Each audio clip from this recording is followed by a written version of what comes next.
అందరికీ నమస్తే అండి. కోనసీమలో స్పెషల్ అయిన ఉల్లి పెసరట్టు ఏ విధంగా చేసుకోవాలో మీకు చూపిస్తాను. నేనైతే నైట్ అంతా ఒక గ్లాస్ పెసలు తీసుకుని అందులో గుప్పిడి బియ్యం వేసి నానపెట్టేసుకున్నానండి. ఉదయాన్నే కడిగేసి మీకు చూపించిన విధంగా మిక్సీ బౌల్లో 4 పచ్చిమిరపకాయలు 2 అల్లం ముక్కలు వేసుకుని మెత్తగా గ్రైండ్ చేసుకున్నాను.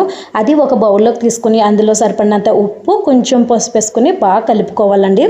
ఇలా కలుపుకున్నాక ఈ పెసరట్లలోకి ఉల్లిపాయలు, పచ్చిమిరపకాయలు సన్నంగా తరిగి పెట్టుకున్నాను. కమ్మటి పొస నెయ్యి కూడా కరిగించుకుని పెట్టుకున్నాను. ఇప్పుడు మనం దోస ప్యాన్ తీసుకుని పెసరట్లు వేసుకోవాలండి. పెసరట్లు ఎప్పుడు పలచగా వేసుకోవాలి, దలసరగా వేసుకోకూడదు. ఇలా వేసుకున్న తర్వాత ఇందులోనే ఉల్లిపాయలు, పచ్చిమిరపకాయలు, జీలకర్ర, మీకు కావాలంటే ఇందులో ఇంకా కొత్తిమీర, అల్లం ముక్కలు కూడా వేసుకోవచ్చండి. ఇందులో పొస నెయ్యి వేసుకుని తిన్నామంటే అదిరిపోతుందండి. చాలా బాగుంటుంది పెసరట్టు. మేము ఇందులోకి వేరుశనగల చట్నీతో మా బ్రేక్ఫాస్ట్ అయితే ఫినిష్ చేసాం. వేరుశనగల చట్నీ కాదు, ఏ చట్నీ అయినా సూపర్ ఉంటుందని మీరు ట్రై చేయండి.